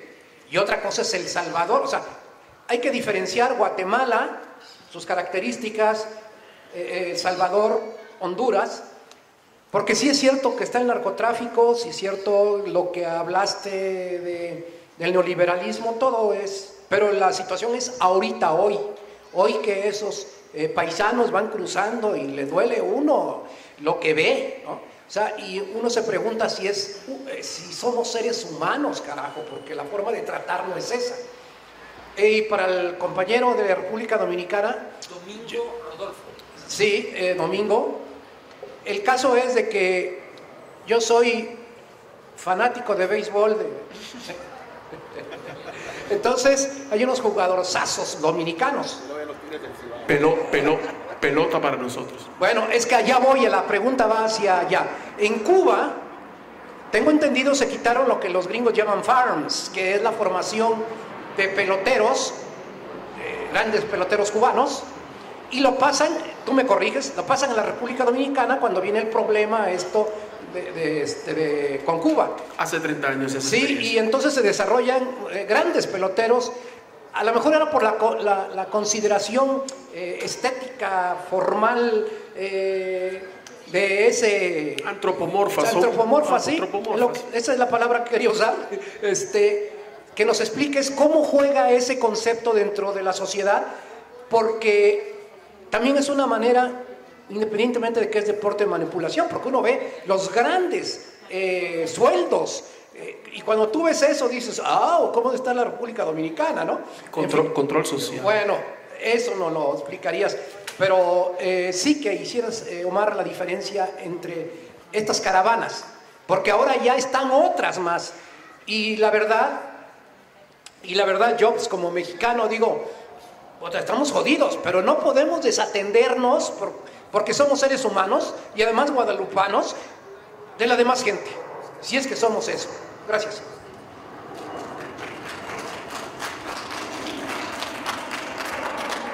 Hola, buenas tardes a todos. Pues saludos a todos los hermanos que vienen pasando sacrificios inmensos para pues realizar su sueño. Vienen de alguna manera excluidos, como lo decían los expositores, de un sistema neoliberal. Vienen padeciendo las consecuencias fatales de ese sistema excluyente, concentrador de la riqueza y excluidor del humano, del mínimo sustento de vida. Por tal, ellos pues están buscando su sustento, están buscando su sueño, están en busca de una patria que no tienen.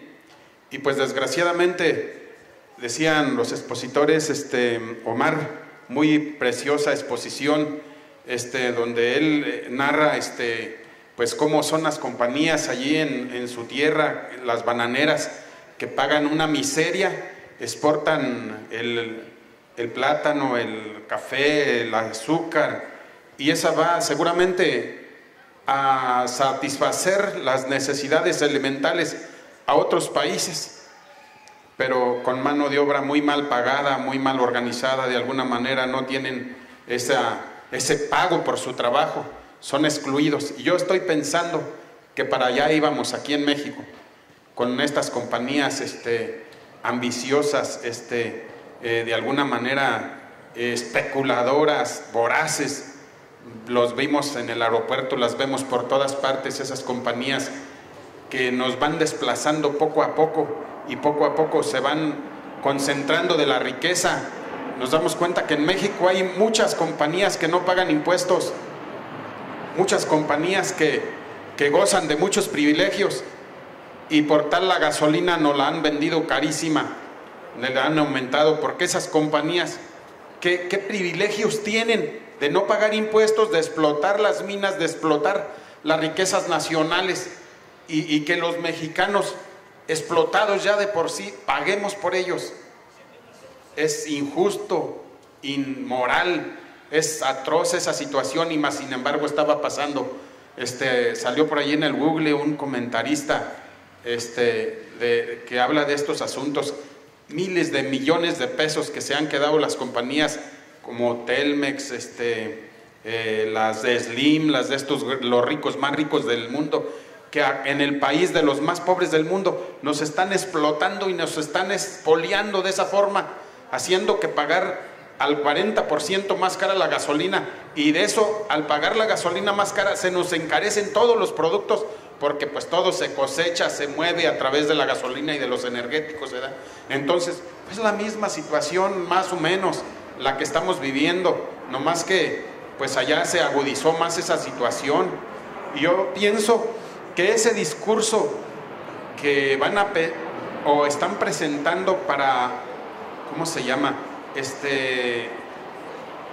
Tener un refugio político, debe ser así más o menos tocando las consecuencias de ese neoliberalismo excluidor y de alguna manera que los han excluido de la patria y de las necesidades elementales. Corre riesgo su vida tanto por las mismas personas que los deberían de defender, como los militares, los etcétera. A mí me da dolor que en México vengan a perseguirlos a esa gente cuando nosotros también exportamos millones de mexicanos, solo que de otra forma. Vamos desde aquí huyendo, desde aquí cubriendo que vamos emigrando hacia los Estados Unidos.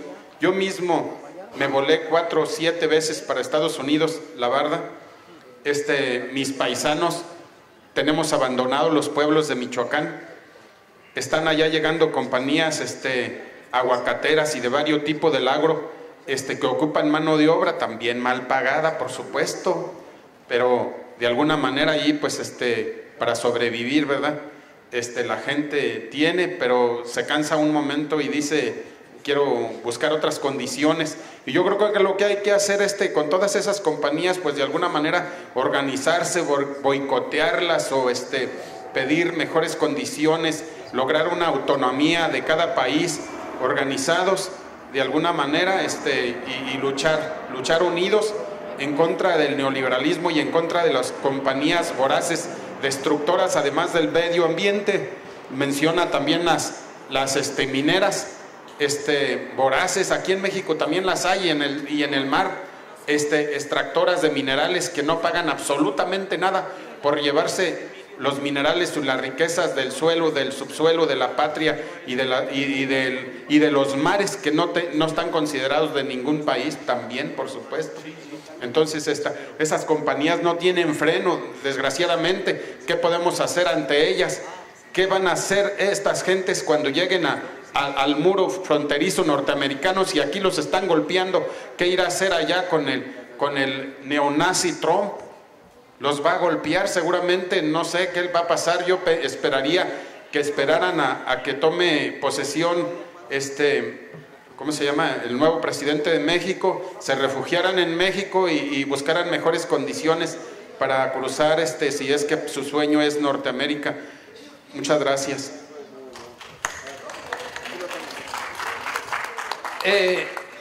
Se me olvidó un detalle.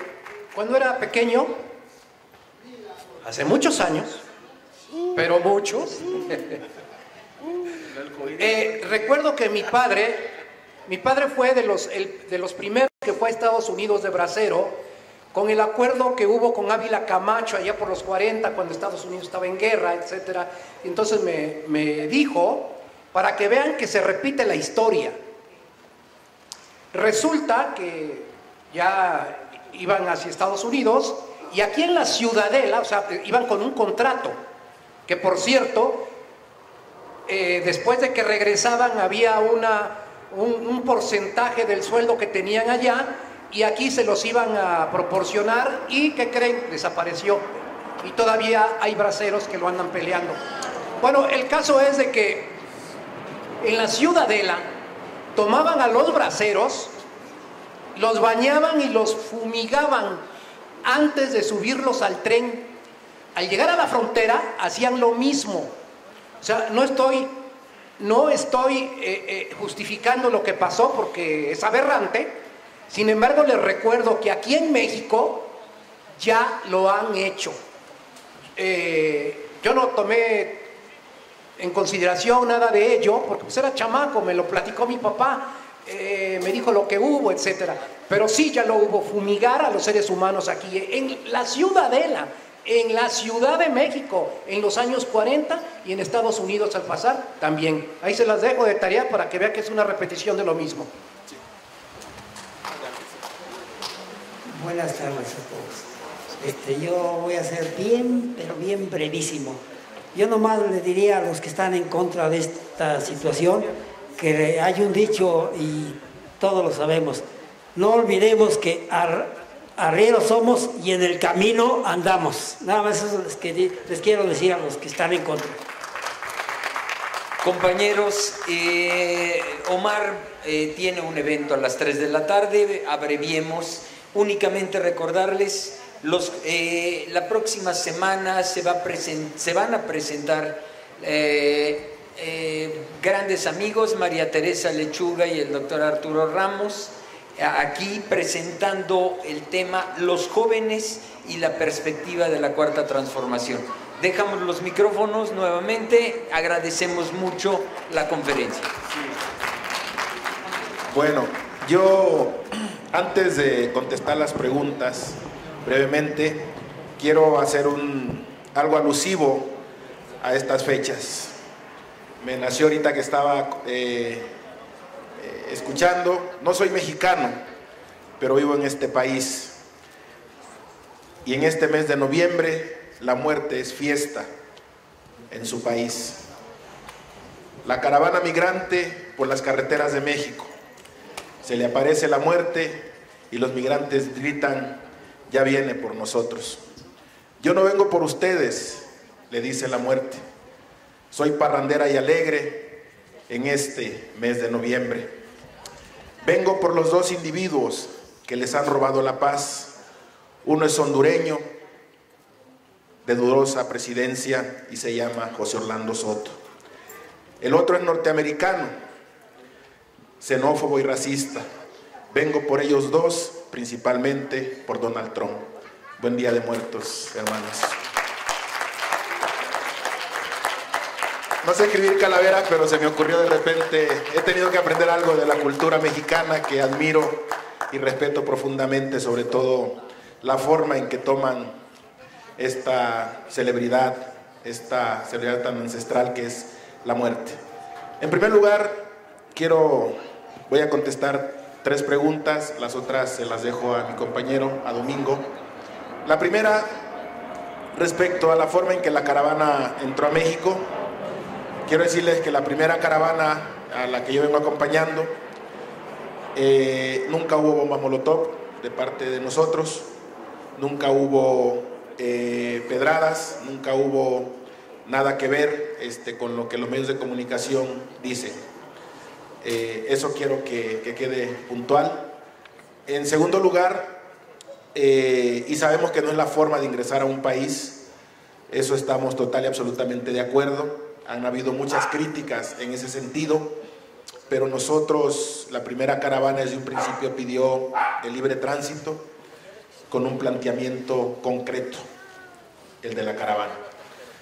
En cuanto a la pregunta del hermano, voy a darles unos datos muy duros. Del 2015 al 2017, México deportó más de 150,000 migrantes centroamericanos. De 2015 al 2017. Bueno, El Salvador, un país que estuvo en conflicto en los años 80, de hecho hubo un éxodo por su país, lo dice la historia, muy importante, de los llamados niños de la guerra. Fueron esos jóvenes con sus padres que venían huyendo del conflicto armado de El Salvador y recibieron asilo político en Estados Unidos. Muchos se asentaron en los estados de California, de Texas, de Chicago y creo que tengo entendido en Boston, que es donde están la mayoría de las comunidades salvadoreñas y hondureñas. Muchos de estos eran campesinos, iletrados, no sabían leer ni escribir, y se integraron a las llamadas GAN en Estados Unidos. Ahí es donde surgen las famosas maras Salvatrucha, la Mara 18, la Mara 13, sobre todo en los suburbios del este de Los Ángeles. Muchos de estos jóvenes de la guerra o niños de la guerra terminaron en las cárceles en los Estados Unidos. y después fueron deportados a El Salvador. Y tuvieron El Salvador tuvo en los principios del 2000, Salvador fue de las ciudades más violentas del mundo, precisamente por este problema de la deportación masiva que se dio de migrantes salvadoreños durante los gobiernos especialmente de Barack Obama y el que le antecedió este señor Clinton, ¿no? Y Bush también. Bueno, vivieron durante muchos años en Estados Unidos. Estaban acostumbrados a vivir a la norteamericana, a la gringa, como se dice. Llegan a sus países, no conocen sus países, no conocen El Salvador porque se fueron muy niños y se olvidaron que eran salvadoreños y se organizaron ellos y empezaron a controlar El Salvador. Estos grupos son los que utiliza el narcotráfico, el cártel de Sinaloa, el cártel Jalisco Nueva Generación, los Beltrán Leiva, los Zetas y todos aquellos grupos del crimen organizado que están operando en Centroamérica. Y exportaron sus formas de operación como bandas a países como Guatemala y Honduras y fueron cooptando a los jóvenes. Bueno, de ahí que tengamos también el problema que yo comentaba al principio de la plática, de la reflexión. La caravana, la primera caravana que sale de Honduras no viene financiada por ningún grupo político, no viene financiada por ninguna organización o ONG a nivel ni por Soros ni por nadie, porque no le queremos hacer el caldo gordo a ningún presidente en ningún país. Tenemos un objetivo muy claro que es demandar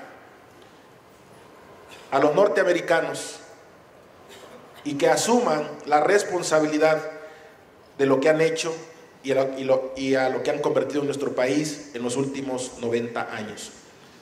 Ahora bien, hay una tercera marcha que salió de El Salvador y yo lo voy a decir con toda, me duele mucho lo que voy a decir, pero ahí sí yo tengo mis dudas en cuanto a esta marcha que salió de los hermanos salvadoreños. Porque, en primer lugar, es una marcha muy violenta, sumamente violenta. Ya se enfrentó con la policía en las riberas del río Suchiate, hubo disparos, hubo bombas, ahí sí hubo bombas molotov, ahí sí hubo una agresión por parte de los hermanos salvadoreños.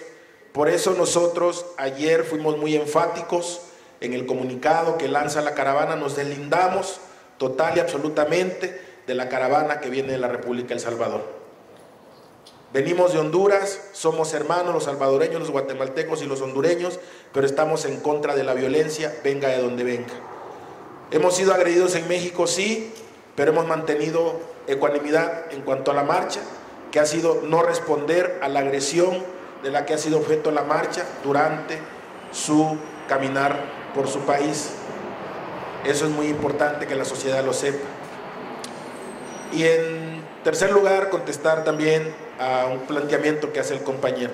La situación que vive Honduras, Guatemala, El Salvador, Nicaragua, es similar a la que se vive en México.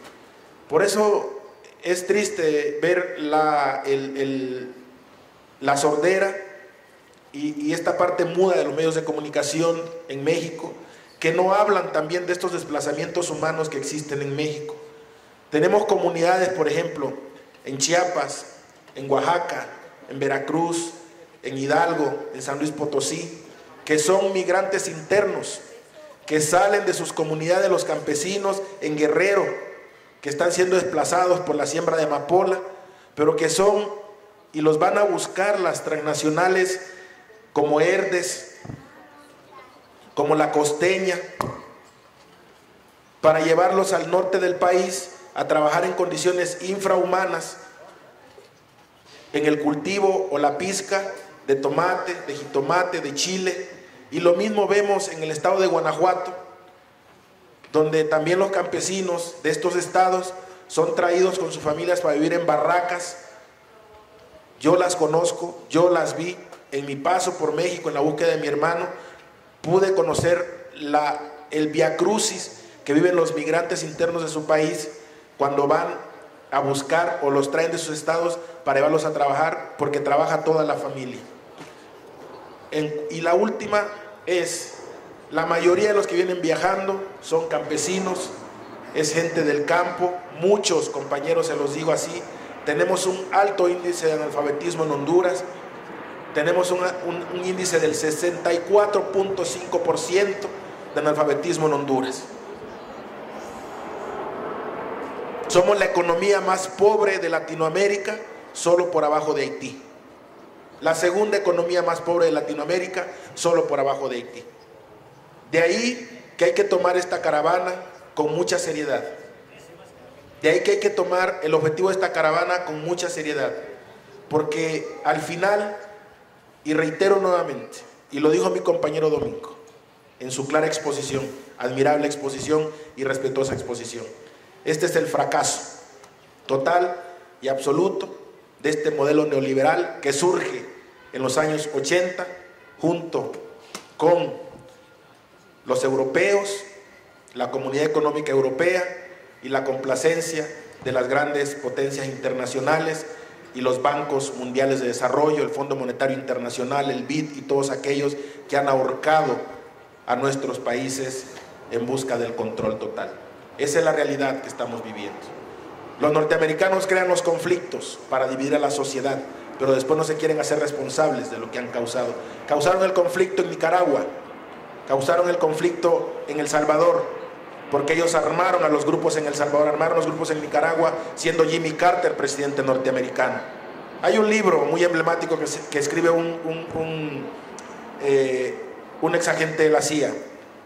El narcotráfico colombiano y las guerrillas en Centroamérica.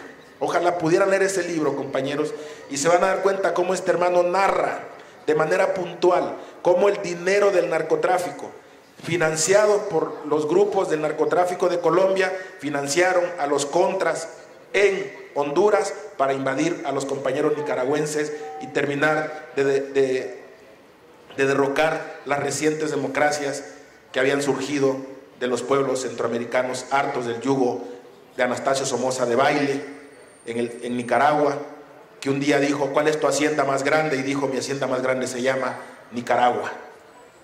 Y del general Videla Gómez Montt en Guatemala, y del general Florencio López García en El Salvador, y de los hondureños Policarpo Paz García también, que fueron parte fundamental en esta trama en contra de los hermanos nicaragüenses y salvadoreños. Esa es la parte primordial hoy de esta marcha migrante. El éxodo migrante, reitero, no es más que el colapso de un modelo que está total y absolutamente fracasado. Muchas gracias. Bueno, para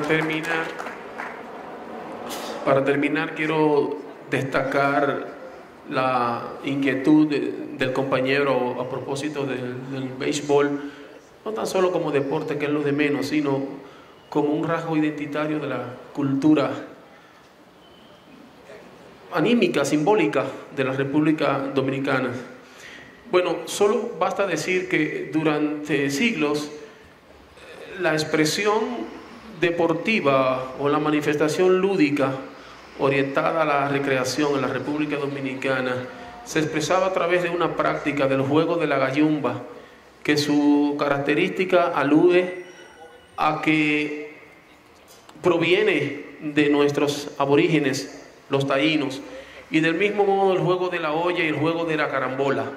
Pero lamentablemente bastaron los 8 años de presencia norteamericana en la primera aventura en nuestro país de 1916 a 1924, puesto de que en esos 8 años se dio un proceso de hegemonía y de penetración vertical cultural, lo peor del proceso de transculturización que hemos tenido los dominicanos, al punto de que se desplazó del imaginario dominicano estas prácticas lúdicas venidas de nuestros primeros pobladores y fue sustituida por la práctica del béisbol en la manera formal como lo conocemos ahora, y que permitió al régimen o a los regímenes subsiguientes utilizarlo como un mecanismo de control social, porque la juventud dominicana siempre fue combativa, pero desviada su juventud de su propósito superior, de luchar a favor de la consolidación de una patria dominicana soberana, libre e independiente. Necesitaron el poder fáctico, los poderes fácticos de este deporte como mecanismo de control social. Eso es en el ámbito de lo deportivo. En el ámbito de lo económico quiero solo destacar una experiencia sencilla pero demasiado significativa de lo que ha sido precisamente ese proceso de homogeneización cultural. En los años 80, la República Dominicana durante generaciones disfrutaba de sus fiestas de unas botanas y unos confites llamados productos estrellas, producido por mucho esfuerzo por el campesino dominicano y colocado en los mercados de la capital. Bastó este proceso neoliberal de derribamiento de fronteras, esta migración de los capitales, para que llegara a la República Dominicana la famosa compañía Frito-Lay.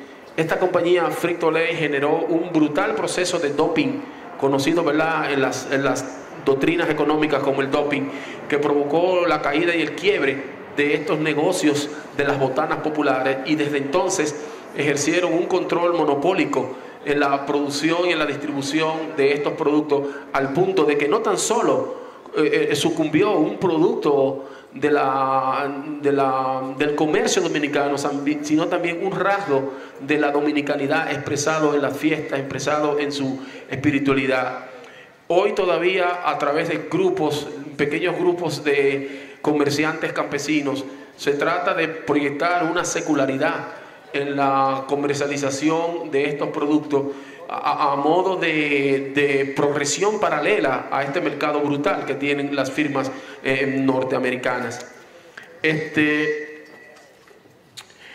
Quiero también, no sé, me provoca bastante curiosidad y especulación analítica y científica incluso, el hecho de que aquí se haya hecho mención en 2 o 3 ocasiones del caso del compañero Omar, y no sé quién hablaba de que a los migrantes se les fumiga como si estuvieran en Auschwitz, ¿no? Allá en la reserva nazi de Auschwitz en Polonia. Si yo no sé la experiencia en el resto de América Latina. En República Dominicana existieron 2 tipos de negros traídos desde las costas de Guinea Ecuatorial, de Senegal y de Gabón, que fueron, ¿no?, los países y los puntos de África en que se dio la experiencia negrera en la República Dominicana. Hay en mi país una ciudadela donde se concentraban esos negreros, a lo que hoy nosotros le llamamos la negreta, que hay una celebración no de fiesta sino de reflexión a propósito de ese sometimiento cruel y brutal. Hubo 2 negros que emigraron a la República Dominicana. Uno eran llamados ladinos y otro eran llamados bozales. Los ladinos eran el tipo de negro que, una vez embarcado en África, hacían lo que, digamos, una parada técnica en Puerto de Palos de Moguer, en Sevilla, y ahí eran sometidos a un proceso precisamente también como de cuarentena para evitar las posibles enfermedades que estos negros traídos de esos puntos de África pudieran traer a la isla, pero no a la isla para que afectaran a los nacionales dominicanos aborígenes, sino a las autoridades españolas destacados ahí como responsables de este proceso brutal de conquista y explotación. Y los negros bozales eran los que tenían la mala suerte de venir directo de África a América sin pasar por Sevilla, y era estadísticamente lo que luego acusaban el mayor índice de muertes, porque venían precisamente sin esa parada cruelmente técnica que hacían en Sevilla. A propósito de lo que ha significado para la cultura popular dominicana, ¿no?, la penetración cultural de los Estados Unidos a través de la variada manifestación de su realidad artística y cultural. Manuel del Cabral, poeta dominicano, antologado en la Antología Hispanoamericana de la Poesía, así de la misma manera en que está antologado en la Antología Hispanoamericana del Cuento el profesor Juan Bosch, como respuesta y resistencia a esta penetración cultural dominicana, decía lo siguiente, a propósito de la música dominicana, que en sus orígenes la música dominicana era el areíto, pero con la presencia norteamericana fue desplazada de todos los espacios de expresión artística y fue impuesto verticalmente una práctica danzaria de los Estados Unidos, traída de la Florida, llamada el Palm Beach. Y esta evolución Palm Beach, que se instaló en las élites sociales, fue lo que con el tiempo evolucionó y derivó a lo que hoy se conoce como la música popular y expresión de la cultura dominicana, llamada el merengue. Dijo Manuel del Cabral así, a propósito de la necesidad desde la cultura popular dominicana establecer mecanismos de resistencia a la influencia cultural norteamericana. Trópico, mira tu chivo, después de muerto bailando, a golpe lo resucitan, la muerte, vida, aquí dando. Muchas gracias. Bueno, me retiro con esta última pregunta. La compañera nos preguntó al principio esto que tiene que ver con la tecnología. Creo que una de las formas más viables de controlar al pueblo es a través de quitarle las herramientas fundamentales en ese sentido. Decía José Martí, que se adelantó a nuestros tiempos. Él hablaba una vez que se reunió con varios pensadores como él y les decía en esa reunión que se llevó a cabo precisamente en República Dominicana, Montecristi exactamente, le decía José Martí: cuando las trincheras de piedra se imponen, solamente quedan las trincheras de ideas. Y hoy se hacen vigentes también los pensamientos de José Martí. Ante esos pensamientos retrógradas, esos pensamientos xenófobos que son trincheras de piedra, solamente está la trinchera idea de los pueblos para poder luchar en contra de estos grandes muros de la ignominia en todos los sentidos. Dios bendiga a México, Dios bendiga a todos, bendiga al Buzón Ciudadano, y desde aquí les digo: viva la caravana, viva México, viva Zapata y vivan todos los pueblos libres de Latinoamérica. Muchísimas gracias, hermanos. Viva Morena también, consecuentemente. ¡Viva Morena! Muchas gracias. Agradecemos